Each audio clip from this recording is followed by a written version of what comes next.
Solutions, there are none. To silence we have come.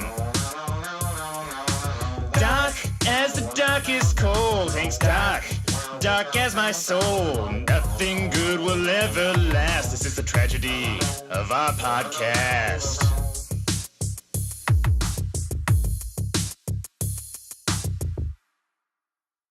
All right. Word, what's going on there? Hello. Hello. I am Graham. And I am Ashkahn. And the question today is, what's a cool story from early float history I probably don't know about? Nice. Well, if you could send us in a full list of early float history stories you do know about, that would make it easier. Yeah, I mean, we got some, so we weren't around Well, I mean, except slash alive for traveled back in time, teamed up with Golden Age John Lilly. We're not supposed to talk about that. We signed that contract. But yeah, but we've heard some cool stories, so we can repeat some cool stories to you. Yeah, probably get a bunch of the facts wrong and mingle them all up. So one of these will be entirely made up, so it'll be up to you to figure out which one. It was the time travel one. I guess they're mostly like cool old research stories that I'm thinking of in my head. Just the researchers did some crazy stuff back in the day. Yeah, kick it off. Kick it off. Yeah. All right. Launch into it over One there. thing that I think will garner a lot of sympathy from anyone who has a float center out there is that whenever we talk to researchers that had float tanks set up in the research facilities, they all have some sort of disastrous salt story as well. Like even in their like more controlled, easygoing setting of having a float tank and as part of a research project, they still just had these horrible salt catastrophes. There's an amazing one from Tom Fine and John Turner that really did like the first kind of float tank research out there, and they had a float tank set up. It was on not the first floor of the building, so it was like higher up, second or third floor or something, and they went home over the weekend and they had a leak in their pump. Something about their pump was slowly leaking. Yeah, it was as long as it was running, it leaked a little bit of water, and they had like a jug under the little area that like had it had the drip leak. That's a bad sign. Yeah, but so what happened was they left the pump on over the weekend when they were gone, which normally wouldn't be a problem really because you're just filtering a bunch of water. But then the terrifying thing happened where the leak just kind of kept building and eventually going. Yeah, and so they came in on Monday and the full volume of the float tank had been emptied out. Yep, so no more water in the float tank. And directly below the room that they had their float tanks was the room that their university kept these huge old school mainframe computers. This is back in the early 80s, so state of the art at the time. It's like the equivalent of your phone, but much larger, yeah. Yeah, for those of you who don't know. And much less waterproof. Just imagine a huge phone sitting in a room. So there's all this sophisticated computer hardware in the room below this float tank, and all the salt had dripped down there to the point where they went in and there was they described it as stalactites of salt on the ceiling and going down and just all over the equipment. And their initial reaction was just we got to clean this up before anybody sees this. We're about to be in a huge trouble. And so they did. They just cleaned up as much as they possibly could, as fast as they could, until their supervisor came and was very upset. But when we saw the post cleanup version of it and thought that was the entire thing that had happened, and miraculously the computers kept working. Yeah. That was the crazy part. Which is why we have more flow research after that point. I think they would have why they just been shut down. Yeah.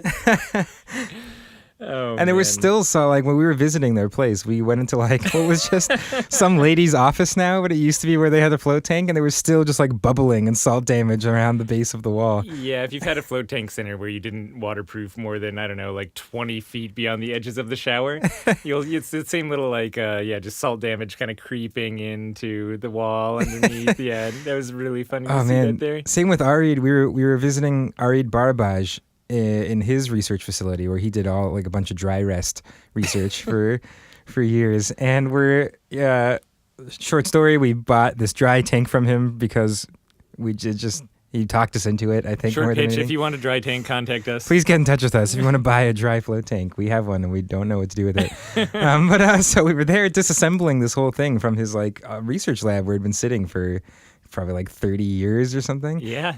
And as we pull it apart, there's just this back corner of the room that has all this like salt damage on it.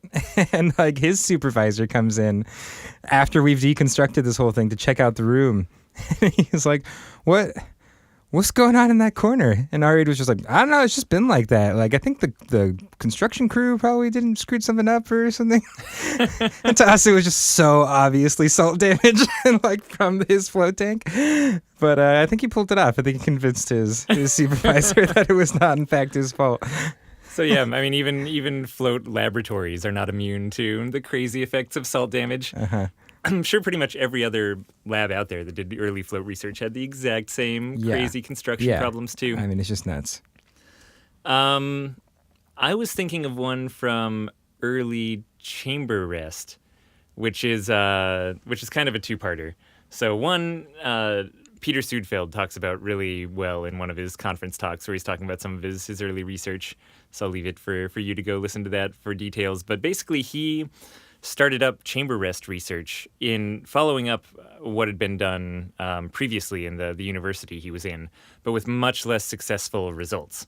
And he basically thought that people were making the previous chamber restrooms, before they were even called chamber rest chambers, and they were making them too threatening. You know, they would kind of lead them in there blindfolded so people didn't know what the room looked like ahead of time. They had panic buttons. And one cool thing that Peter did was he just took out the panic buttons and let people see the room and let them know that, you know, a facilitator was there to help if they needed anything. They could just hit an intercom button. Yeah, gave him like a tour of the room before the experiment started with the lights rather than on. leading him in blindfolded, which just feels really nerve-wracking. And immediately the dropout rates went down and the amount of completions went way up, which in itself is a really cool early story. Like, it's a good lesson for looking for simple solutions for what seem like very universal problems. In this case, people just don't like being deprived of senses. And it's like, well, no, they don't like not knowing their surroundings and thinking they're going to panic and stuff like that.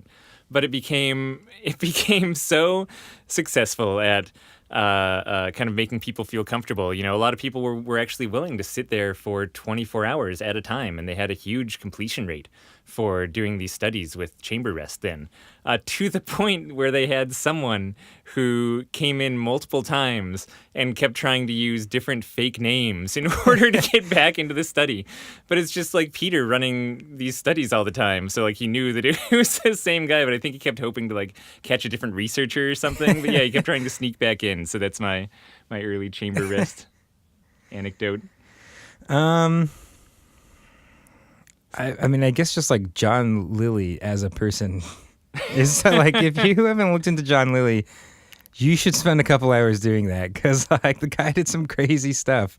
Yeah, I recommend reading Center of the Cyclone and The Scientist, which are kind of his most autobiographical books. And Deep Self, I guess, also has a lot of float stuff. But man, I mean, we could just pretty much read verbatim excerpts from John Lilly books, and it's every single one is a crazy Especially story. He has built this whole like dolphin house in the Virgin Islands. Like, look into that if you've never heard that story. He built a house where a woman and a dolphin could like cohabitate a single space. So it was like waist high with water, and even had like a dolphin elevator to get the dolphin like up and down multiple stories. So crazy. I mean, just a crazy like feat of engineering and science project and all sorts of stuff. Yeah. Yeah, the John Lilly stories are ridiculous. So, well, I think that's good for keeping our episode bite-sized. They asked for one story and they got two. Nice. So, yeah, Always double whammy. Over-deliver. That's what we do here. Yeah, if you have other questions about anything, just do us a favor and keep them to yourselves, all right? Yeah, we don't want to hear them. And if you really need to shoot them over to us, Because we do kind of want to hear them. Go to floatanksolutions.com/podcast, and that's where you can do that. Yeah. Thank you very much. Yep, thank you. Good night. Good morning, maybe.